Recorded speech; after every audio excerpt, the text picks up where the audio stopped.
Those who got independence for Singapore are the people who brought development. Imagine. Those Same generation. This is our third or fourth generation in Ghana, and we haven't goodness. attained development. That is where my pain is. The Israelis told Jerry Rawlings that if Jerry gives them the Accra plains, they could produce food to feed the whole world. I started reading the Auditor General report. I started proper reading and analysis of it around 2004, around 2007, 2008.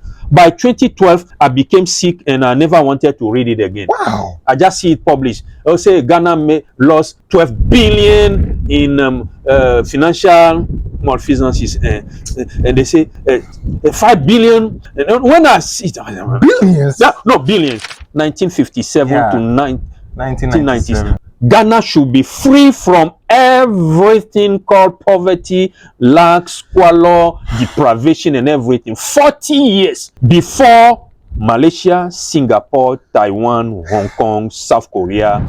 Hello everyone, welcome to Eqay Inspire YouTube channel. This is a very special edition that I'm bringing you, and this is Thrive in Africa podcast, as you know. And on Thrive in Africa podcast, we get iconic people who are making it in Africa, and they tell us how they are able to do it and how anybody can also do it by learning from their experience and their life story. So today I'm with a very fantastic man. He's called Mr. Joel Degue. A lot of you know him already, so he needs no much introduction, but he is the best tour guide for 2024, and that is huge. He has been doing a lot of big projects, which we'll go into. So let me go right into the interview and let's find out what we can learn from his life story. So Mr. Joel Degue, welcome to Eqay Inspire YouTube channel. And a pleasure being around. For those of my viewers who may not know you, can you just give a brief introduction of yourself? Okay, thank you very much, Eqay. My name is Joel Degue. I'm a geographer by training, and I'm also an entrepreneur consultant or entrepreneurship consultant. I've been trained in UCC in enterprise development and the rest around entrepreneurship.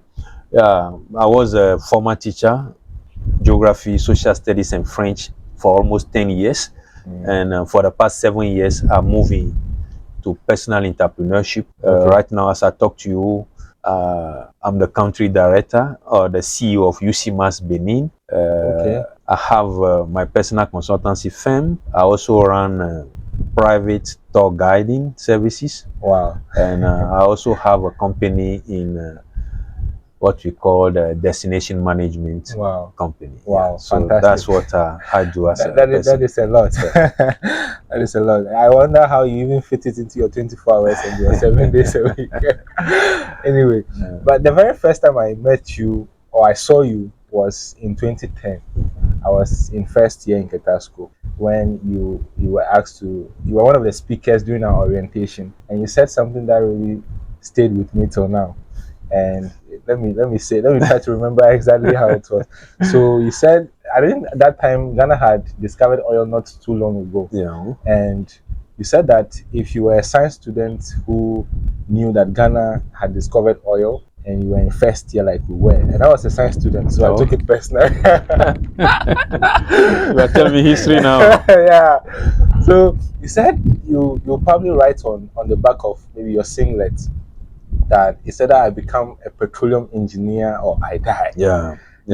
And what I took from that was, and I believe that was the message you were trying to send across, was that not necessarily that all of us should become petroleum engineers, but that if you find something you want to do with your life, like you put your life on it, you take it seriously. Yeah. You do it as if your life depends on it. It's true. That kind of mentality, I mean, it seems to be lacking in this part of our world, but where did that drive come from? I think, I don't know whether I was a student then, or when I started teaching. We were having this speech and prize giving day, and I think the guest speaker was Dr. Nyamwama or Dr. Nyatwama.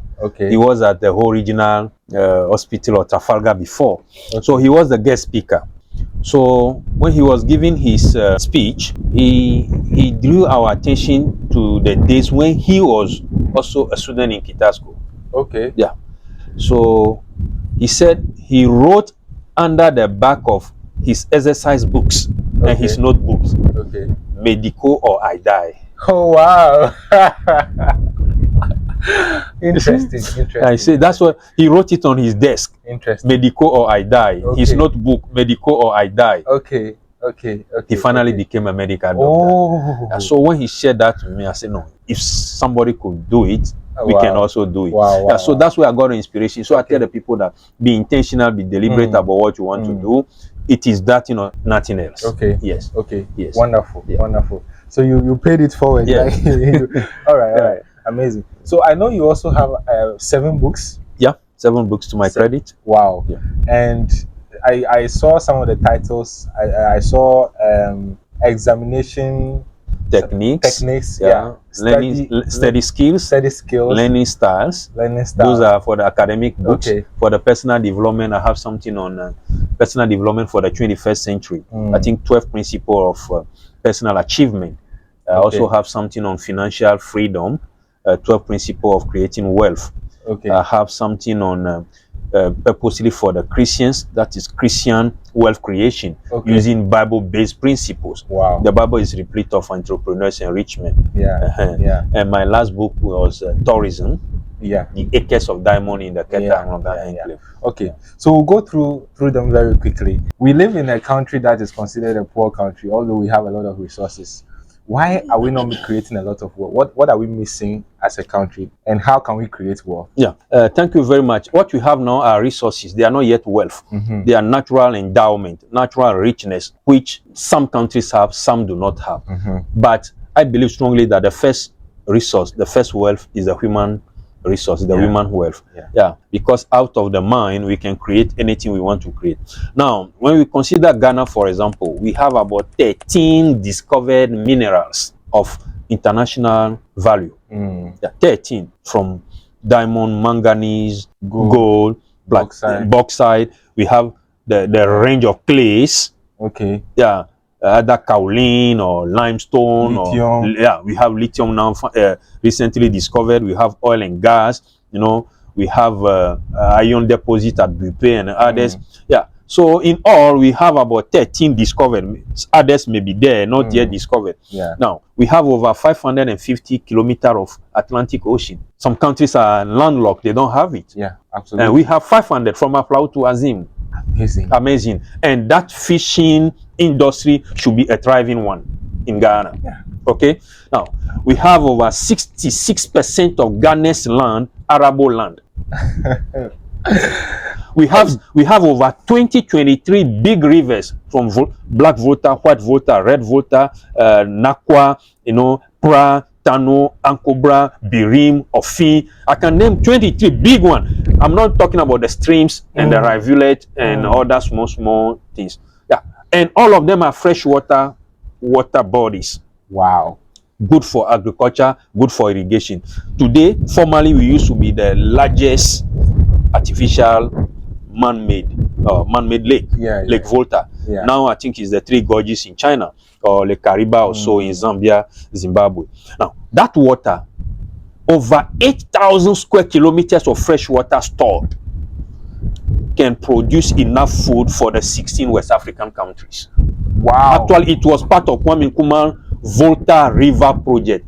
The Volta River Project encompasses Akosombo power generation, that's the Volta River Authority, the Tema Harbor, the Tema Housing Project, and irrigation project. About 5 projects come under the Volta River. That is the name for the project. Okay. Now people think, oh, the whole thing is Volta River Authority. No, Volta River Authority is just one. The Tema Port is one. Wow. Tema Housing is one. Wow.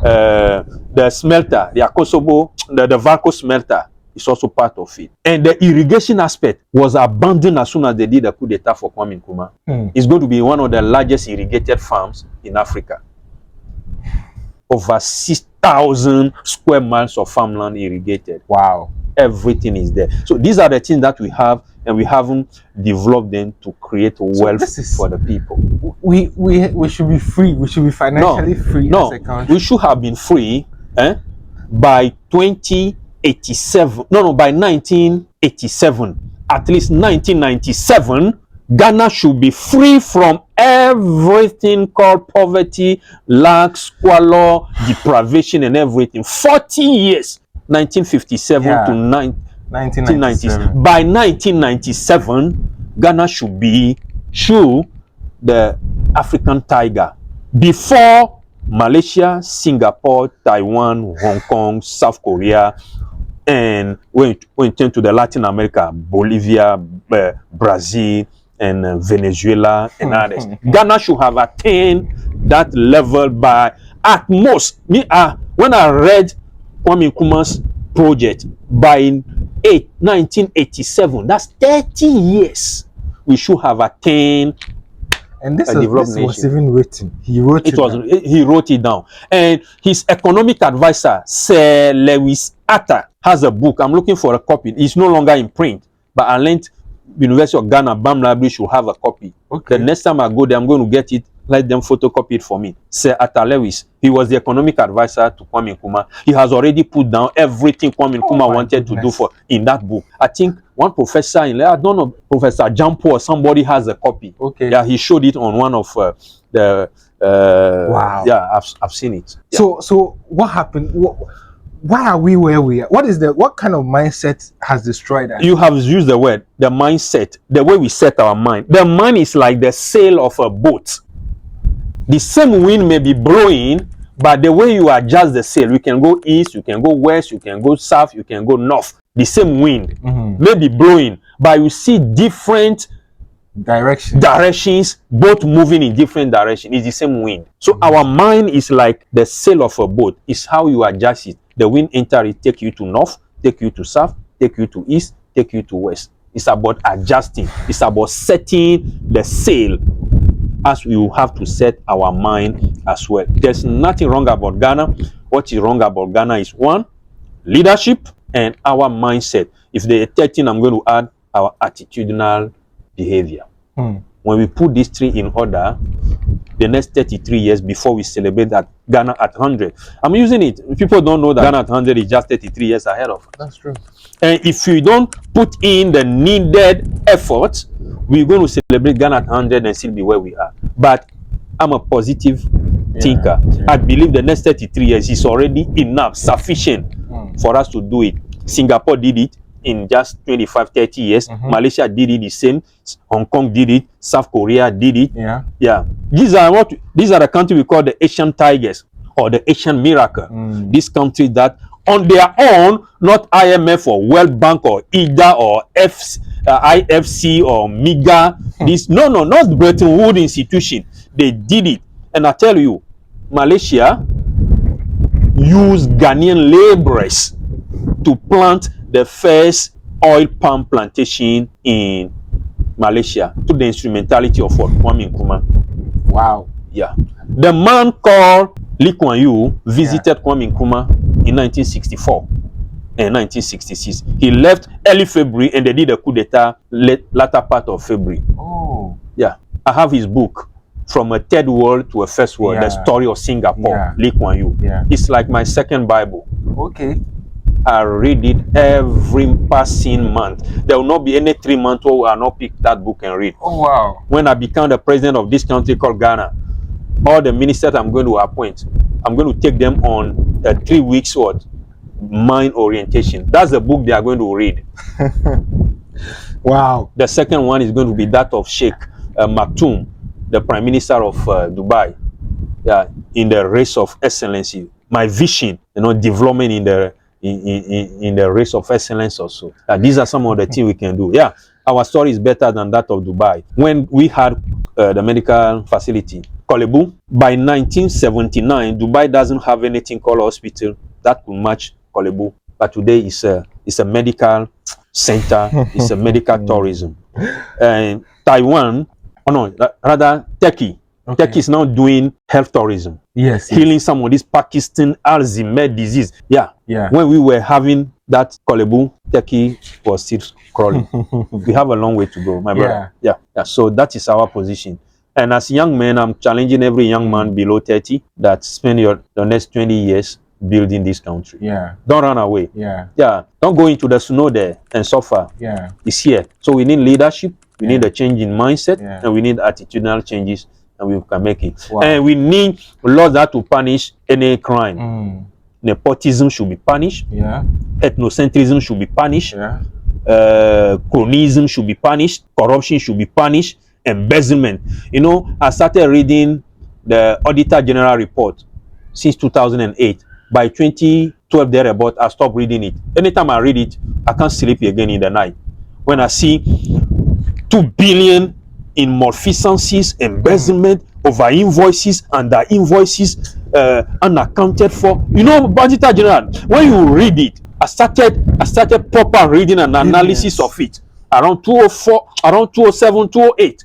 By 2012, I became sick and I never wanted to read it again. Wow. I just see it published. I'll say Ghana lost 12 billion in financial malfeasances, and they say 5 billion. When I see it, Billions? no, billions. I have a whole article on it. From 92 till we lost not less than 50 billion in malfeasances. What blows my mind is that you can't even find what the people who have stolen and embezzled all this money. What have you done? Every time they will say they should be surcharged, and it has become like impunity. Yeah. Nobody punishes those people. So when I do it, they won't punish me. That's it. Yeah. Auditor General report. It's sickening. So let me just ask you, if you could name like 2 of the mindset that are killing us and that we need to work on, just 2. Okay. 2 things that the average Ghanaian should shift in their mind in order for us to start progressing. What would it be? 1, lack of patriotism. Okay. Patriotism has become a vocabulary, not a behavior, not an attitude, not a way of life we exhibit. We say, I'm a Ghanaian. No.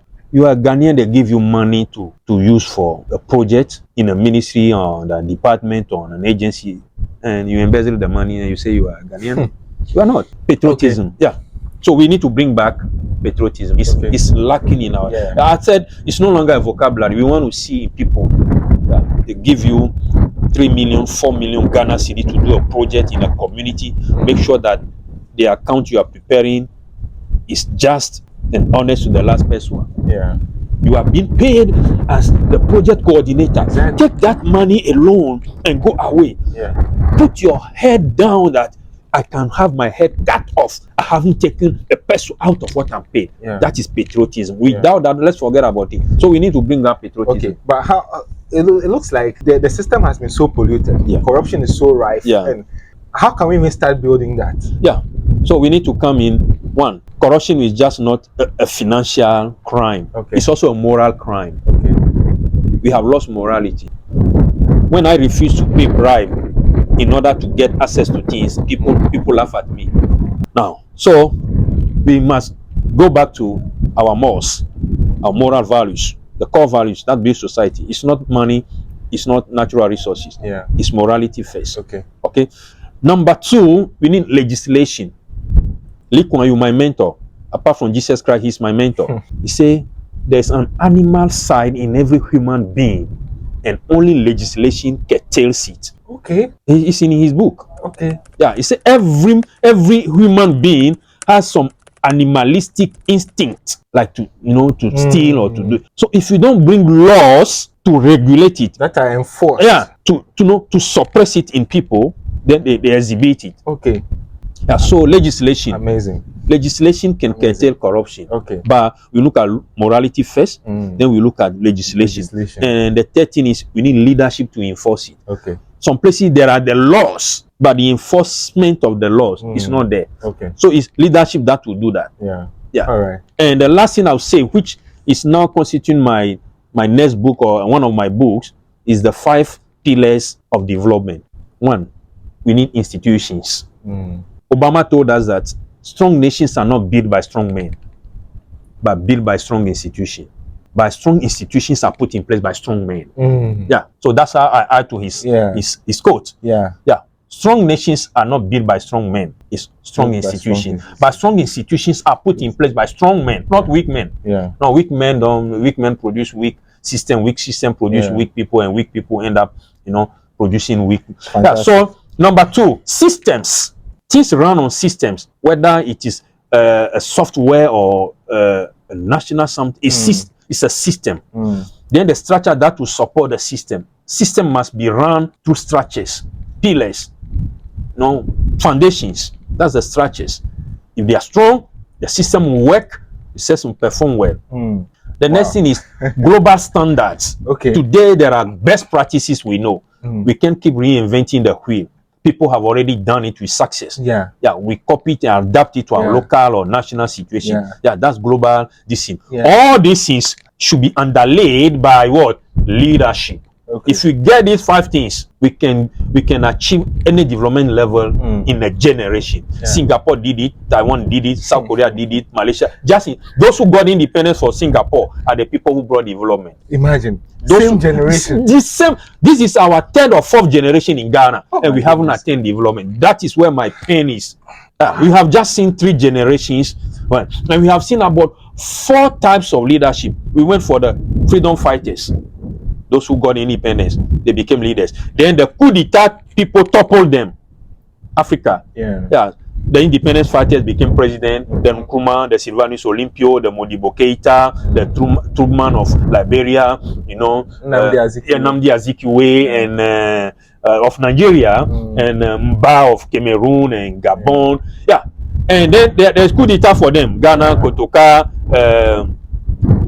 Eyadema in Togo, others, Lamizana in Burkina Faso, and all those, they toppled them. So we have the military leadership. That's the second leadership we had in Ghana. The freedom fighters, then the coup. Then we had the civilians, like the second constitution 69 in Ghana or so, then the 72 constitution, and the 70, and then we have the 4th republican. So we have the civilian. Then we are now in the democratic dispensation. 4 different types of leadership haven't brought development to us. My goodness. So we need to look at some of these things. So the freedom fighters, the coup leaders, the civilian government that came in between the coup details, and then democracy. 4 leadership.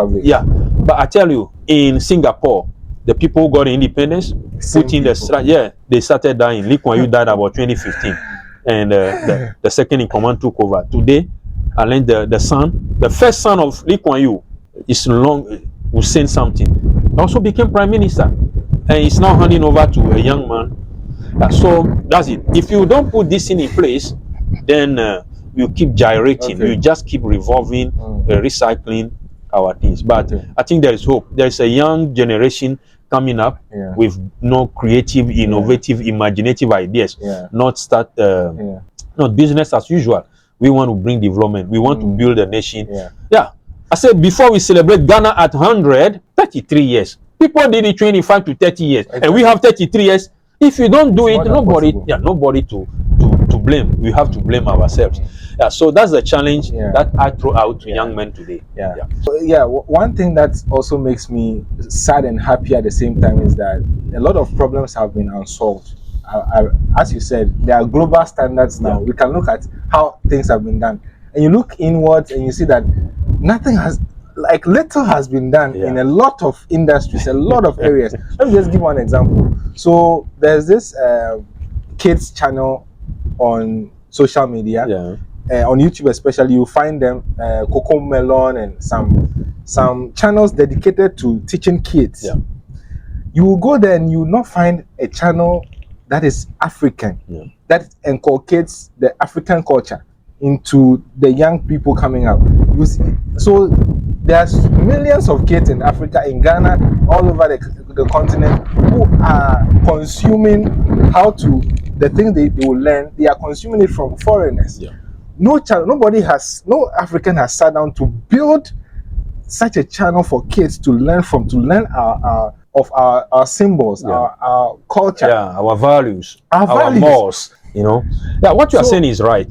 There's so much in a lot of areas. You see that there is not that initiative nobody has done anything to bring that global excellence in the country. So I think it's something that personally, as you said, I think a lot of young people need to, instead of just focusing on going to seek greener pastures, we need to focus on solving these problems, because when you solve them, you get the financial reward out of it, and it will be bigger than whatever you are really planning to go and pursue. And I know that you are working on some big projects yourself. I don't know if you may want to touch on some of them. I know that there are some big projects you are working on to transform especially the Agblor landscape. Yeah, it's true. What you said, let me touch on it. Development is also cultural. If you imbibe other people's development model, it will be difficult for us to develop. And that is what has happened in Africa since independence. Yeah, over 60 years now. When Africa, I think the latest country, either Zimbabwe or Namibia, around the 80s, when the last African country got independence. Yeah, so for the past 60 years, Africa hasn't come out. The only success we talk about Rwanda, they did it themselves. Yeah. Yeah. And not long ago. Yeah.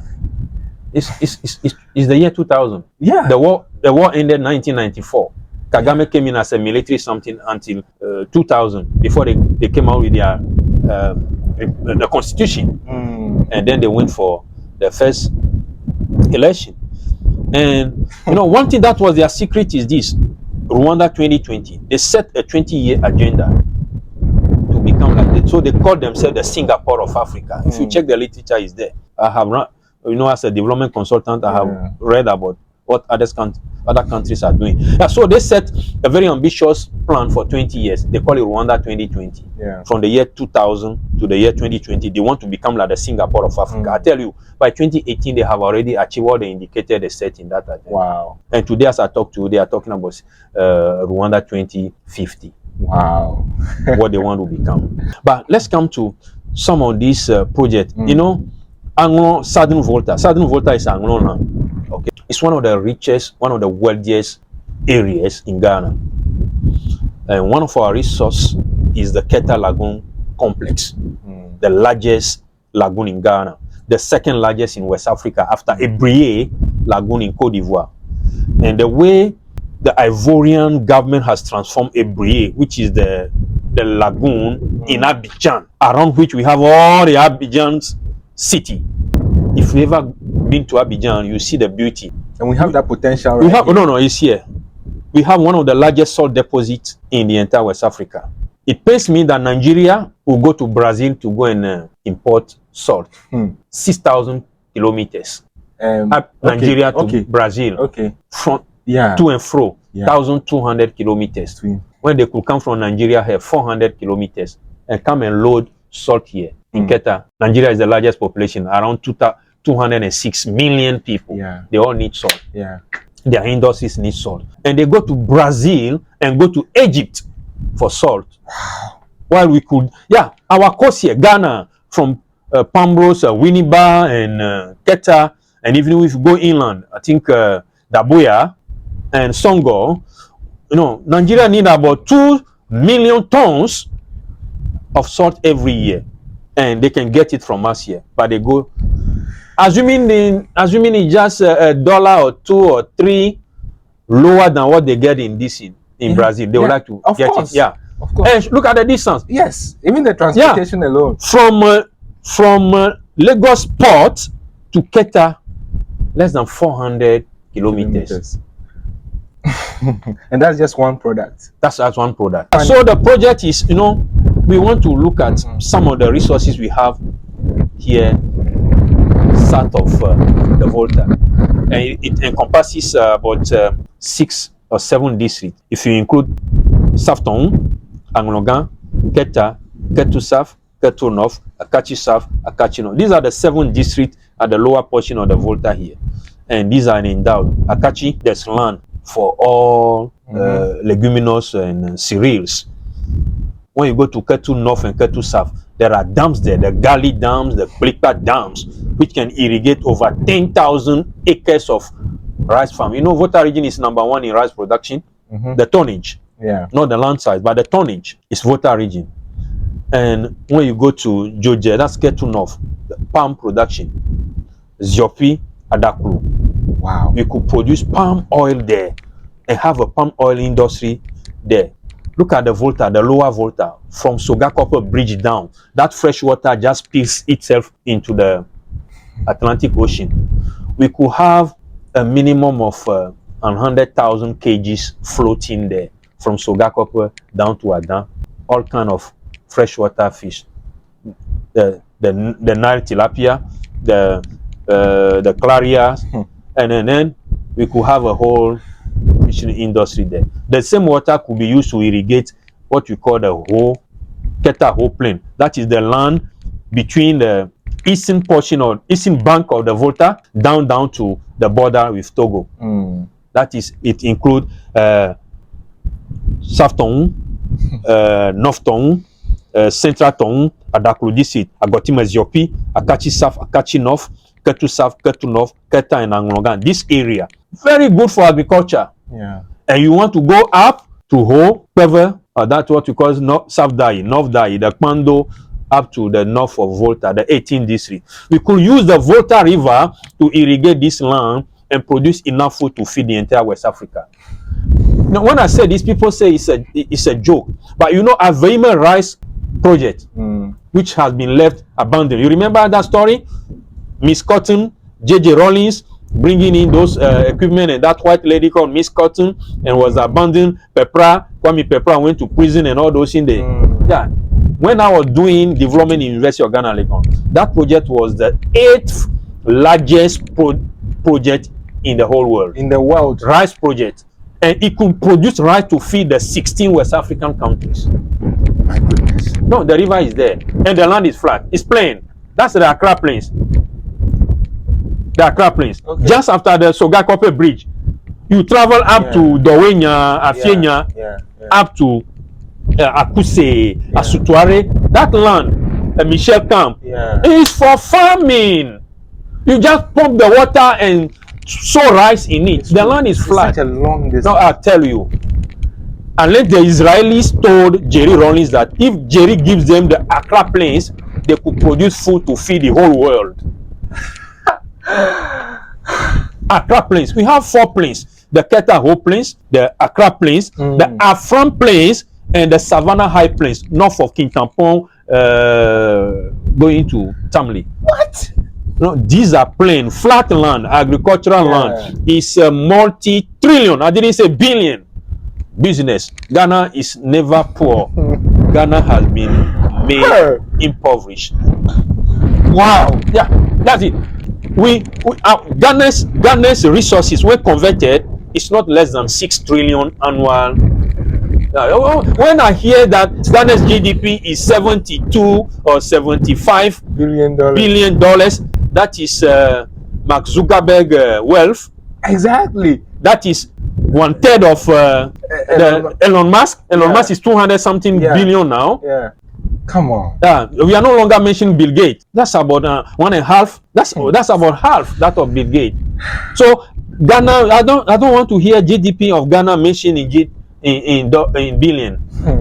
we are a 6 billion trillion. Yeah, 6 trillion country. 6 trillion. Our gold reserve already is about 2 trillion. You add the other minerals, you add the water bodies. No, you know, I was reading something about the Jordan River. It's the only freshwater river among that Asia there. The river was shared by Jordan, Israel, Syria, and Lebanon. These 4 countries share border with. About 4 or 5 years ago, these 3 countries, Jordan, Syria, and Lebanon, they were accusing Israel of making use of the river more than them because it's a transboundary, it's a shared borders resource. Yeah. So they say Israel alone is using it for residential purposes, for agricultural purposes, for recreational purposes, and for commercial purposes. They also need it.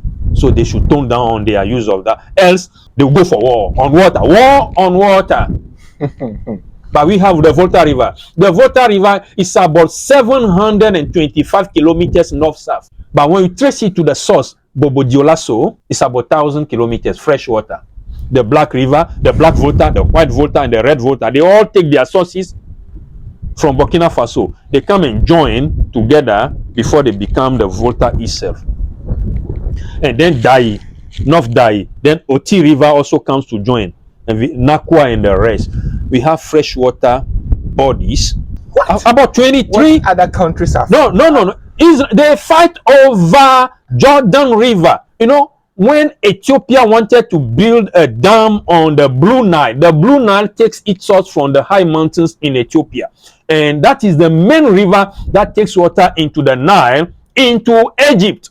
So when Ethiopia wanted to build a dam on the Blue Nile, it's going to block the headwaters. So Egypt will no longer get enough water for its agricultural purposes. They took the matter to Arusha court. So the issue is still at court now in Arusha. They won Egypt. Morsi, the former president Morsi, it was during his regime that this came up. So he warned Ethiopia that project they are talking about is a call for war. Say, you are calling for war. If you build a dam, we're going to bomb it. Wow. So Ethiopia took the matter to, we have a resource that runs through our country, we want to build a dam on it. We don't understand why another country somewhere will be threatening us. Wow. Yeah. So that's it.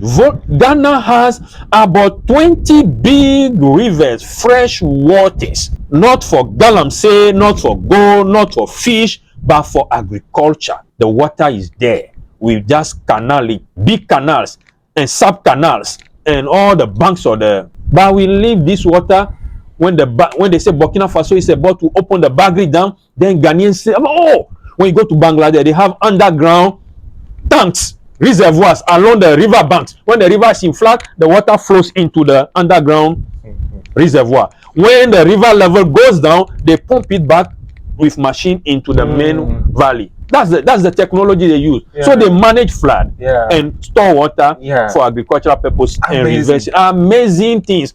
Just using their brain. What is wrong with Bangladesh? Bangladesh, because of the constant flood, they teach every child how to swim. Swimming is a lesson. It's a course. Because they could be there in a school in the morning, but a river could break its banks and schools are flooded. So they now decide to give as a core subject. So every child knows how to swim, and all schools have these safety things, the tires and the float.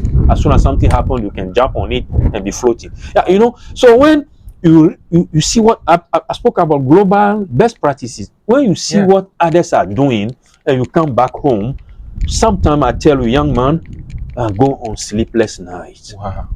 Not because because a certain idea has stunk my brain, and all these senses of sleep vanish. I'll be there typing, working, reading, typing, working, reading. My wife will wake up 2 times, 3 times and say, are you not going to sleep? I say, no, madam, take your time, sleep. And then, this is the country we have built 67 years down the line. It's never comparable to any of our peers. We got independence before a lot. Malaysia, Singapore, Taiwan, South Korea. When you turn to Latin America, Brazil, Venezuela, these countries, we were better than them at independence. So there is a challenge on us as young men in Ghana to take this in 33 years. We could do it double because the global best practice is already there. The blueprint? The blueprint is already there. It's already there. Okay. So we have a challenge. I think this is a conversation we can have for eternity. For eternity, it's true. Let me switch to this. So I hear this notion around that there are a lot of people in the diaspora who are from here, from Ghana, from Agblor, that could come back and help, could come back and build projects and start initiatives that can transform the place. But I hear this notion where some people are scared to come because of the idea of, oh, maybe your village people are going to not be happy that you are back and you are building this and that, and they might kill you or get rid of you or destroy whatever you are building. So what do you have to say about that notion? These are two things. There are 1,001 Anglo descendants who are living abroad. I have had the privilege to receive email or hi from some of them based on the project I started doing in the south here. This is the thing. That instance you cited, maybe 1 in 1,000. Okay. It must have happened and have attracted attention and might have been hyped out of context. But that notwithstanding, this is where we are from. We can only bear the best allegiance to this place. Wherever we are, the people know that you are not one of us. Exactly. I tell people, You've been in America, you got American citizen, you've been there 20, 30, 40 years. You are not an American. Exactly. Everybody knows that. The only place you can come and people will say this is one of our own is Agblor. Come back. So Agblor is now open for development. You know, I started pushing this notion lately, the Agblor Manifesto or the Agblor Strategic Development Plan, to be driven by Agblor Fund, Agblor Development Fund. So we have just realized that it's high time we did something for our homeland. So we are calling on all Agblors everywhere they are. 27 European countries, the United States of America, Australia, or those who are based in other places in the diaspora, Latin America, even in other African countries, especially those who have the expertise, the experience, and the exposure. These are the three things I hold dear. Experience, the three E's. Experience, expertise, and exposure. People have experience. They work somewhere. They have gotten the expertise in the field, but some have never had the exposure. So when you combine these three things and you have it, when you bring it home, you are welcome. I know you have already made the money. I know people listen to me. You have already made the money. 20 years, 30 years, 40 years abroad. You have already made the money. What we need from you is not the money per se, but all these decades of experience, expertise. Those work with UN, UNDP, GIZ, country rep, country representative from here to here, Agblor people. Let's come back home, let's build Agblor land. It's one of the best places on the planet Earth. A place that has been, you know, around 3 water bodies. The Atlantic Ocean is just here. We have the Keta Lagoon complex here. And when you go west, you go and meet the Volta estuary. It's not by accident that our forebears decided to take this land for us. They saw resources. At that time, they may not know the value of water, sea, and lagoon, but today we know the value. So something might have struck them. I will tell people, our forebears could have crossed the Volta estuary at Adan, pass through Adan land, pass through Gan land, go through Winneba land, go through Zima land, continue to Cote d'Ivoire, and got a place somewhere in Cote. So we are not descendant of Togui Benya and all that company could have been somewhere beyond totally different. I said it because this is the proof. They left Ngoche, they went through Chevier, Akepe, and they came to Ghana, descended through Georgia, came a little bit south, went through Veta, and then before settling here. And they could have settled earlier. Earlier, people settling Chevier, our people, those who left Ngoche. You know, Chevier bear the name, and then when they got there after the settlement, they saw beans, and then leaders say, "Oh, let's move on." Others say, "No, let's wait until the beans grows and we have it." Now, Chevier. The Chevier, mia half ya jo, mia hayafi mia jo. Aya na Chevier, aya roko jenuko. Eko mi be mi jo. So people left and others stayed. They must be the people who have stayed in Chevier now. They might have not moved. So they wanted more. You know, and when they saw what they want, like they saw the place. They the place is good for agriculture. We will be here. You know, Kojo Agboti, that singer, Lome, Togo singer. The language he used to sing is not Ewe, it's Chevian language, but it's more or less Ewe. Togo vio jine jomi ablode baja ablode eva. That's language. It's a derivative of Ewe. So Agblor is ready to welcome home all Agblor descendants from across the world. We have the resources. I have done extensive researches that have done on this area, the Wakuti report, the Eqay of diamond tail, and that report is there. The survey, geological survey. People have commissioned researches on Agblor land, every land, and the resources are there: sugarcane, aquaculture, brick at Bomigo and others. There is a good clay there that could give us over 15 million metric tons of clay works, a lot of things. So we cannot leave Agblor like this for generations unborn. We need to build this place. So I'm calling on all Anglos across the globe in the diaspora to come back home. Let's build Anglo. Let's build it as a small republic within the larger republic for our peers, for our children and our children's children. You know, history will reckon us having done something for generations. You know, and what you said is very true. The example I gave, or what I talked about, might be one in a thousand. Because where we are even it was built by somebody who worked and came back to Agblor Lodge, a very beautiful place. I think you need to mention some of those things. Some have already come back home. Exactly, and they've like done, where we are, you know, probably we're going to get a shoot about this place. This is Agblor Lodge we are talking from. Agblor came back and invested millions of, you know, dollars into here. Aborigines Beach Resort also came back, invested. Emancipation Beach, Selassie, Kekeshi also came back to invest. When you go to Ruti, the man is called Tete, Reddington. When you go to Early Beach Resort, Early Hedo also came to invest. Formerly it was Sylvester Mensah, also Lone, called Lone. He also came and built. And Ashata Ocean View is there. The man also came and built. La Rota Hotel is there. You know, Yerusha Villa is there. Now we have the Keta Lagoon Beach by the lagoon around the reclaimed land there. I think one at Tipo. They also came to build. You go to Afiarenigba area, you see hotels springing up. You go to Veta area, hotels springing up. Aplau area, the beachfront is being taken. You go to Anyanui, you go to that's the Chill and Mr. Graham, the Chill at Tunu. Yeah, people are coming back. And no, this hospitality. So we need people to come into agri and agribusinesses. We want people to come into construction. People to come into education, into healthcare, into what I would call a road network. You can build road and, you know, toll it.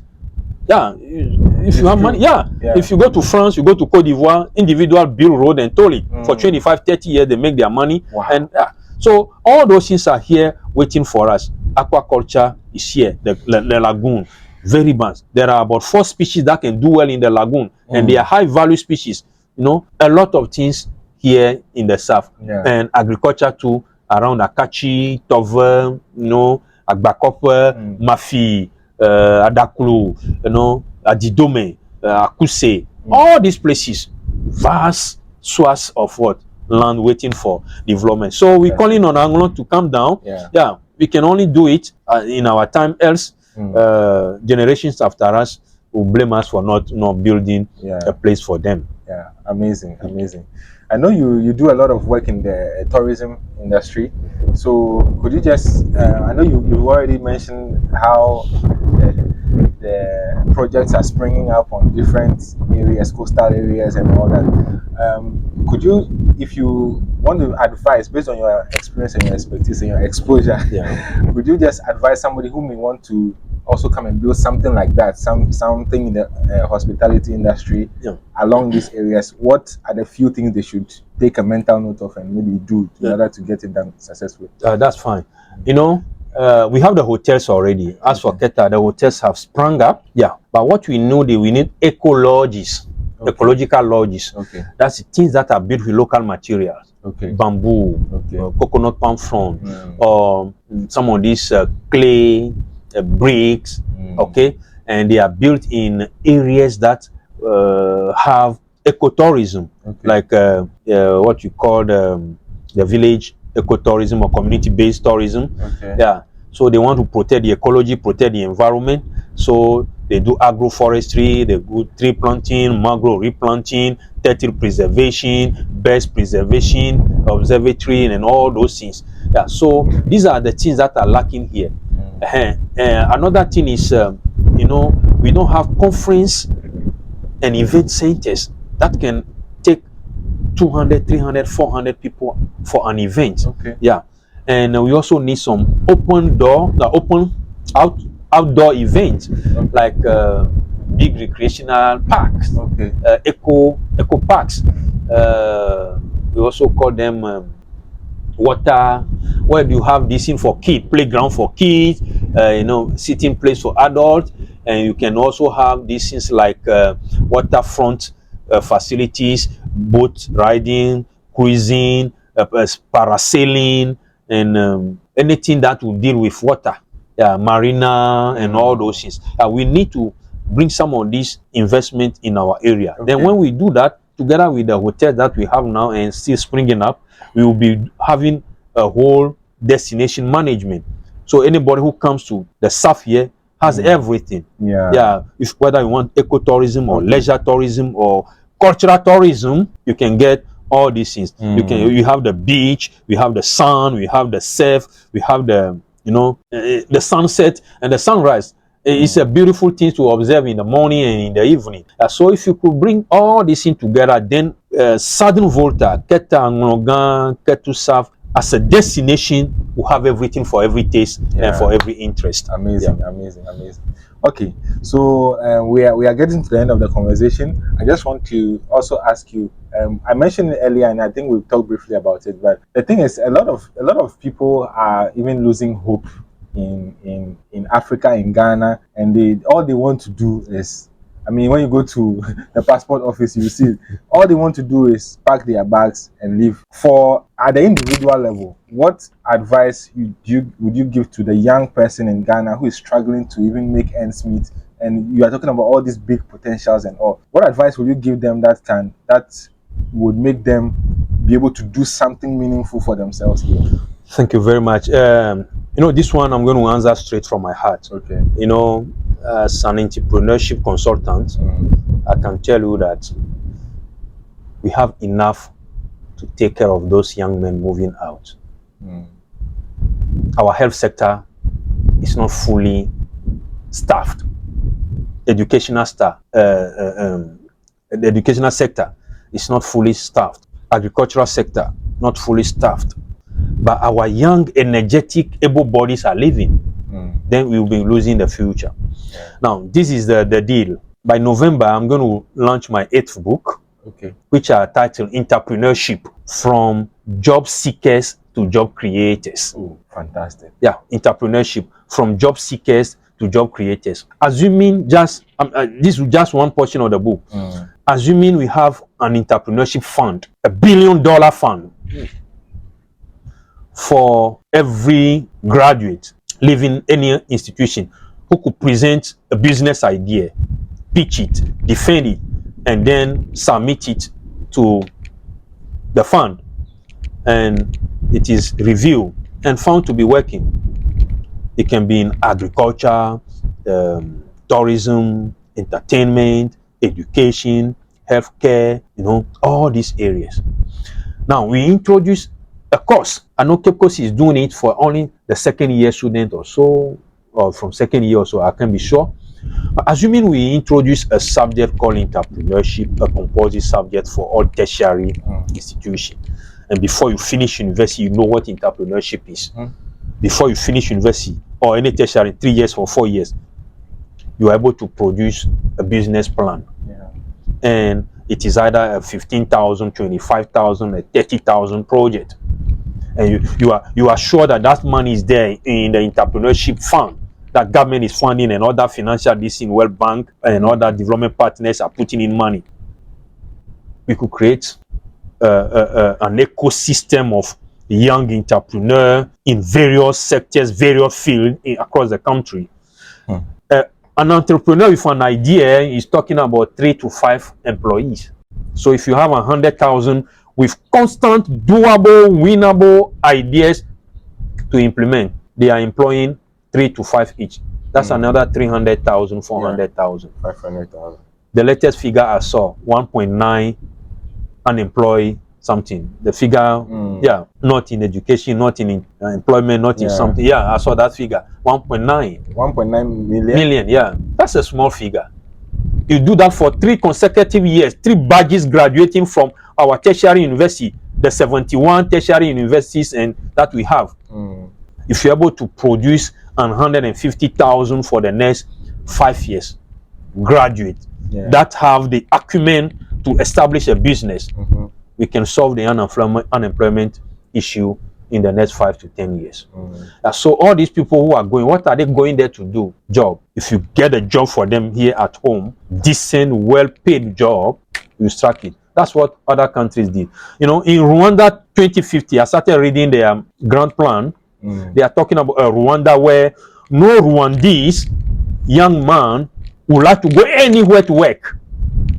It's like the Norwegian, the Swedish, especially Norway and Finland. Nobody wants to live. No young man. They don't. This country, beautiful country, exactly. Where he has work, good salary. Where am I going? Exactly. Yeah. So that's the approach Rwanda is adopting in their grand development plan, Rwanda 2050. They say, I think the vision is a country where every young something would like to make this a home. And when you see the development, they don't want anybody to travel. Nobody will love to. Nothing will entice any young man to travel. Yeah, it's possible. And Ghana has already missed that. I want to be frank and honest here. We could have achieved this by 1997. Yeah. When you give free visa to a Ghanaian and say, no, this is London, this is Paris, this is Lisbon, this is Canberra, this is Dubai, this is Brasilia, this is New York, this is Texas. We won't go anywhere. We are here. This is our nation. This is our cities. We will build it. That type of talking and should have been here long ago. I see it between 87 and 97. No Ghanaian should. No. When you tell a Ghanaian I want to give you visa to you, say no, US under my foot. How are you talking about? Is US better than Ghana? He will tell you. You think Lisbon is better than where I am? The streets are here.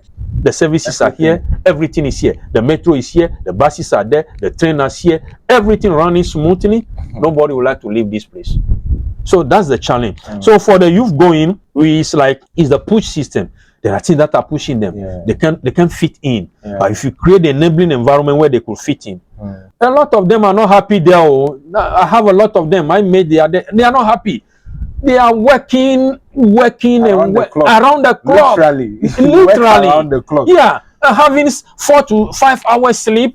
No, they are not. They want to come home and work 6-7 hours, go and sleep, wake up, and go another shift. Tomorrow is not going to work. Today is on morning shift, afternoon shift, evening shift. I don't want to be political, but I studied in development what you call the shift system or the rotation system, what people are calling 24-hour economy, and others call it the night economy, and there's a name rotational economy or cyclical economy. There are various names for it in the development. Why China is not talking about unemployment? 1.4 billion people. Yeah. About 60-65% of them young men and women. They are not talking about development. They are not talking about unemployment. Sorry. Chinese are working 24/7. Factories, industries, hotel, restaurant, hospital, taxi, transport, everywhere they are working. 24 hours. 24 hours. A man goes to work at 7, closes at 1. Another one goes to 1 and closes at 8 p.m. Another goes 8 p.m., closes around 4 a.m. And they go on like that. Factories are working. So they have created shift for people. So you work. And that's why China is producing to export everywhere on the planet Earth. Yeah. Mass production. Sure. The unit price become low. And they say China doesn't produce inferior product. They produce that product for Africa. Exactly. China produces for United States of America. Yes. China produces for European Union. Yeah. And the standard is quality control, certified to meet the standard. Yeah. They are working. So young men want to work. This is my example. My son applied for passport, and for the past 3 months or so, he hasn't gotten it yet. But passport people close at 5 and go home, where they should be printing passport throughout the night. For my son to take the passport just 6, 7, 8, 9 days. Yeah, that's no. Okay, they say, okay, double the passport fee and use it to employ the one who will come in the night to work. Exactly.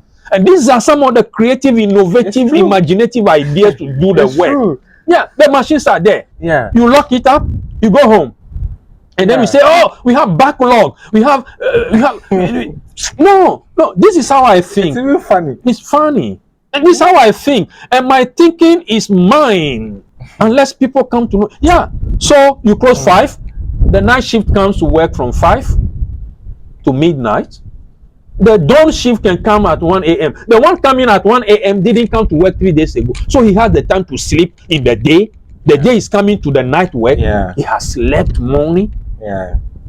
I had a South African friend who came here and was telling me, Joel, me, I went out 9:30 to buy, and I didn't see any shop open in Keta.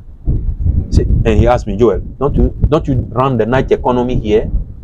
I see. But every day I see poverty written on the faces of people. And you say there's no work, and in the night you close and go home. When people want to buy, they can't get it. These are the things we're thinking about. It's not political. Me, I'm a development consultant. I know the 24-hour economy before Mahama mentioned it.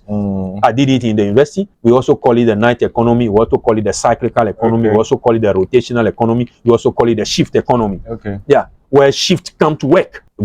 Various groups come to work at various times. Or what we know in Ghana here is that, oh, I'm a nurse. I'm on night shift. That thing, we are okay with that because nurse. Yeah. If your mother is a nurse, you know your mother goes for night shift. Goes for morning shift. Goes for afternoon shift. That's what we do in other sectors as well. And keep people working. That's true. Yeah. Keep economy running. People run taxi. People drive taxi 10 a.m. to 4 a.m. in London. Yeah.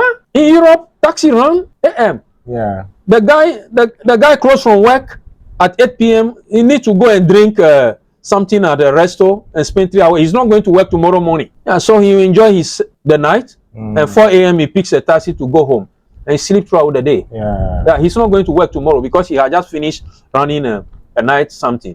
So probably after 3 days he goes for morning shift and will do it for 4 days, and then another time he goes for the afternoon shift. Yeah, so there are people everywhere to make the economy run. This is what we should be thinking about. No, because it's a political something, we try to. But when we sit at the table as a people, we can fit it in our, Sure. And the last thing I want to say is the lack of what a development planning, national development planning. That one, until we get it, forget about it. People will be running us on manifesto promises. We want national development policies, not promises. Not manifesto promises. National development policies, short-term, medium-term, long-term, in the next 3 years, in the next 7 years, in the next 10, 15 years. This is what we want to achieve. 10,000 of kilometers of road, 7 university, 18 hospitals, 34 clinics, and we time it and budget for it every time. And it is sealed by law. Whoever wins, that's the law we are running. Just come and run it. Exactly. Yeah, you were part of us when we agreed to do a national development planning as a political party. So you have won now. Run what you all agree on. This should be easy to do. Oh, come on. This is easier. I have read, because I did development, I have read about the development plans we had. We have the 1953, when Kwame Nkrumah became the government affairs or so, something of, just after the first, this thing, before we got independent, he became something before then. Yeah, so he put in place something of government affairs, they call it. So 1953, that's where he brought in this free education. Free education is a long thing in Ghana before we started hearing it recently. So we had the 53, then we have the 57, and then we have the 64. The 63, 64 one is the best one, and that is what Singapore adopted. And they achieved development between 25 to 30 years. I told you the man was a friend of Kwame Nkrumah. Yes. So we can do it. The National Development Plan, I have that of the 7 year. It's 300 and something page something, very detailed. When you read it, you run away from. Wow. Yeah. So, but we have a whole National Development Planning Commission who's supposed to have given us a National Development Plan, binding all parties together, binding academia, binding technical and financial partners. So all this come together and produce a document that everybody accepts as our blueprint. So whoever wins any election, you continue. 2023, we said we should build 7 universities. It's there in the development plan. So you allocate budget for it. 2027, which party won before then, continue with that. And it's a long-term something. But I believe it's not yet late. All hope is not yet lost. We can still do it. I mentioned countries that have it. A lot of countries have this. And I have just seen the 12th one. Malaysia is doing their 12th 5-year development plan since 1960. They've been doing this all along. South Korea, same thing. Jamaica, same thing. Papua New Guinea, same thing. Rwanda did their 20 years and now doing their another 30 years. It's for 30 years. That's the 2051. So I think these are some of the things we can start jogging around to provoke one another to think outside the box. You know, me, I don't think outside the box. I think without the box. I don't want any reference. Amazing. Yeah, people see. When I say, oh, we haven't thought inside the box yet, people are talking about thinking outside the box. And you are saying thinking without the box. Yeah. Others thought without the box. The Singaporean, the Taiwanese, they saw a country. How can we do it? Let's come together. And they did it just in a generation. It's a challenge to us. This is the third or fourth generation in Ghana. This is what you said. It has really struck a chord in me, because I think a lot of our activism as youth is about maybe something is not going right and we want it to stop. Yeah, and then we don't push for things we want, the positive ones we want to be done. Yeah. So it's like we always want to get out of the negative, not push to the positive. So what you mentioned right now, I just imagine that there's a protest. Right, there's an organized protest where a lot of youth come together and demand that let's have a developmental plan. Yeah, you see, so that we build it. Every party comes together. We set up a vision that okay, this is where we are going as a country, and every politician that comes into power has to follow it. I'm going to share for this. I'm going to share a document with you as soon as we finish. One of my saddest days is when they launched what they call the National Development Framework about 3, 4, 5 months ago. It saddens me. Why? Instead of a national development plan, they are just talking about a framework. Yeah, and they launch it. I downloaded the material. Okay. I was going through and I decided to stop because I never wanted to rise my blood pressure. Oh my God. Yeah. So that's where we are. That we need an agenda going forward. Exactly. And I started reading the two most important manifesto, NPP and NDC. I haven't seen anything that will build this country. It's just rehash of promises. I must be frank, I'm entitled to read. And I'm not a young boy of 17 years. I'm an adult over 50 years. So when I talk, I know what I'm talking about. There's nothing in those two manifestos. That of NPP is 260 pages. That of NDC is 200 pages. When you put together, it's 460 pages of promises. They are going to achieve less than 25% of that. Wasted time, wasted resources. The time they spent to put those two manifestos together could have been spent together to bring a national. Yeah, I saw the idea. They are there, but they are promises. They are not. We must convert them into policies, into plans, programs, projects. Yeah. Seal it with a legislative instrument, a law, and let it run. Without that, I'm afraid celebrating Ghana at 100. Me, I want to be alive to see Ghana at 100. So in the next 33 years, God willing, God granting me life, I'm still going to be alive. And I want to see Ghana, by the time we celebrate Ghana at 100, transformed. Because we missed it already the past 67 years. People did it in 30 years. This is our 67 years. Double the time others used to do it. When I say people say, it's like I have thrown a bomb. No. Singapore did it. By 1991, Singapore became a well-recognized country. Today, as I talk to you, their GDP is more than that of France, that of UK, that of Spain, that of Lisbon. I think only Luxembourg and Monaco or so are higher than Singapore. Really? Yeah. I think I missed that one. Wow. Singapore country like Singapore is having about $81,000 per capita. Wow. America is around 37 or so. Wow. These are things people don't know. Only Luxembourg, is it Monaco? Is it Lanchem something? There's a small country called Lanchem something. That at all. I see. Yeah. Singapore's GDP is better than that of America.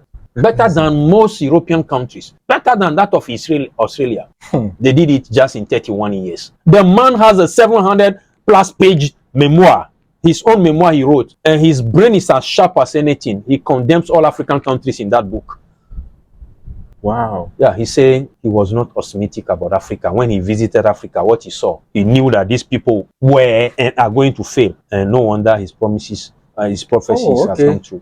Yeah. I need a copy of that book. Yeah, I have to. When I was looking for that book for years, I placed my number at is Methodist bookshop around Kwame Nkrumah, around Rolling Circle there. Okay. Methodist or EPP or so. I left my number there. They said they distributed it before.